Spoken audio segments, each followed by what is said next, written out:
Hello बच्चों। JEE mains 2025 का question है। इसमें देखो, इसने पूछा है कि N2O5 को डिकम्पोज करें कांस्टेंट वॉल्यूम रख के। तो इसके लिए हमको दो डेटा मिले हैं। जैसे टाइम दिया है 0 सेकेंड पे, फिर 100 सेकेंड पे। और 0 सेकेंड पे प्रेशर टोटल कितना है 0.6। और 100 सेकेंड पे एक्स है, और एक्स की वैल्यू हमको फाइंड करनी है।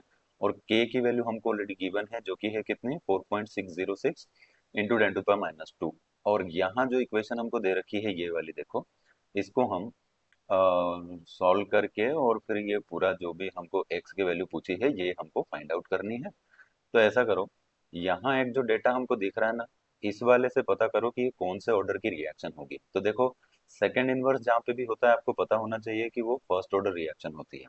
और फर्स्ट ऑर्डर रिएक्शन का जो फॉर्मूला बनता है वो मैं यहाँ आपको बता दूंगा।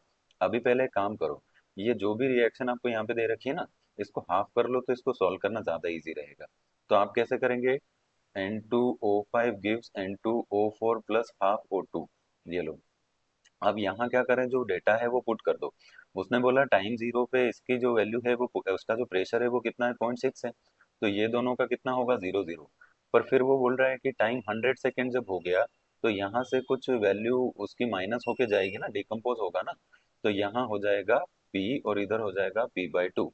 अब देखो, हमें फर्स्ट ऑर्डर काइनेटिक का जो फॉर्मूला होता है वो होता है क्या, k into t is equal to 2.303। हो जाएगा क्या, लॉग इधर रखेंगे क्या ए नोट, अपॉन में क्या रखेंगे बोलो ए टी। और ये ए टी क्या होता है, ये वाली इनिशियल कंसंट्रेशन होती है, और ये वाली टाइम टी पे कंसंट्रेशन होती है। ठीक है, ये टाइम टी पे कंसंट्रेशन होती है।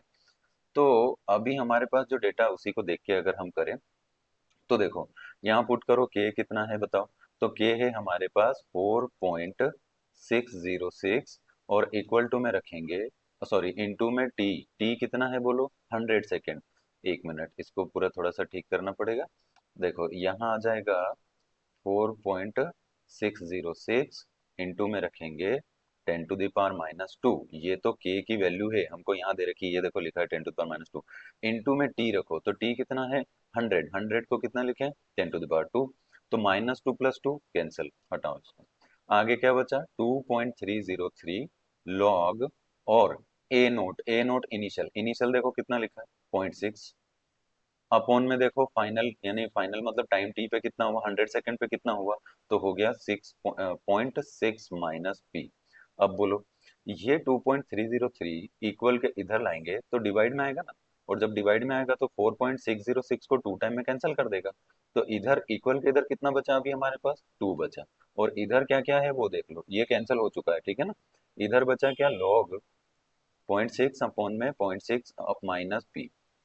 अब बताओ, ये जो बेस में 10 होता है लॉग के, इसको इधर लेके जाएं या एंटी लॉग हमको बनाना हो, तो एंटी लॉग वाली वैल्यू ऐसे होती है, देखो 10⁻²। यहाँ इक्वल में जो भी वैल्यू होती है ना, वो इस 10 की पावर में चली जाती है जब आपको एंटी लॉग लेना होता है। और अब बताओ, एंटी लॉग लेंगे तो ये लॉग लिखने की जरूरत नहीं है, तो इसको हटा दो। तो अब बचेगा क्या 0.6 अपॉन में 0.6 माइनस पी, यही होगा। अब चलते हैं कहाँ पे, इसको सॉल्व करेंगे। तो पहले तो ये 0.6 माइनस पी को उधर ले जाओ, 10⁻² को इधर लाओ तो वो अपॉन में आएगा, और उसे ऊपर ले जाओ तो माइनस में चला जाएगा। तो अब हम लिखेंगे कितना 0.6 माइनस पी। ये देखो 0.6 माइनस पी इक्वल टू में, ये 100 को आप इधर लाएंगे और यहाँ से फिर ऊपर लेके जाएंगे तो ये माइनस में होगा। तो देखो कितना हो गया 0.6 इंटू में 10⁻²।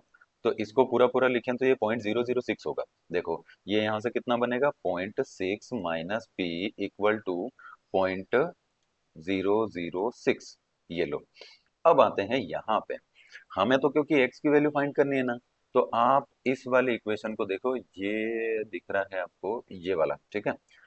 टोटल है ये टोटल है। तो फिर टोटल कैसा, ऐसा देखो 0.6 minus p plus p plus half p equal to x. ये देखो, ये पूरा जो टोटल करना होता है इन सबको ऐड कर दो। तो ऐड करके कितने के इक्वल आ जाएगा, एक्स के इक्वल, ये पी है देखो, है ना। अब देखो, ये माइनस पी और ये प्लस पी कैंसल, और प्लस का हाफ पी।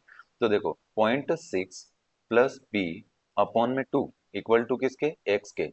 अब आप बताओ, पी की वैल्यू यहाँ निकाल ली ना हम, ये देखो। अच्छा सॉरी, पी की वैल्यू कहाँ आई है, अभी तो ये वाली वैल्यू को उधर ले जाओ, ये इसको इधर लाओ, इसको इधर लाओ। तो ये बनेगा क्या, P is equal to 0.6 minus 0.00 6। ठीक है, तो इसको जब सॉल्व करोगे ना तो आंसर आएगा 0.594। ठीक है, ये आंसर आ गया। तो ये पी की वैल्यू आ गई, अब ये पी की वैल्यू यहाँ पुट कर दो। तो अब देखो इसको और एक इक्वेशन में बना के मैं बताता हूँ। तो ये बन जाएगा आपका 0.6 प्लस 0.594 अपॉन 2। और आपको पता है ये 2 का मल्टीप्लाई यहाँ होगा, तो ये हो जाएगा 1.2। अब ये 1.2 को इसमें ऐड करके डिवाइड बाई 2 करना, तो x की वैल्यू आ जाएगी। कर पाएंगे इतना? देखो 1.2 प्लस 0.594 और अपॉन में आ जाएगा, पूरे के अपॉन में कितना आ जाएगा 2। ठीक है, और इस पूरे को सॉल्व करेंगे तो x इज इक्वल टू, देखो इधर लिख देता हूँ, तो यहाँ आ जाएगा 0.897। राइट, तो ये हमारा आंसर होगा। अब देखो यहाँ ऑप्शन क्वेश्चन में जो है उसने 10⁻³ पहले ही दे रखा है, तो अगर 10⁻³ दे रखा है तो आंसर हमारा आ जाएगा कितना, 897। Thank you.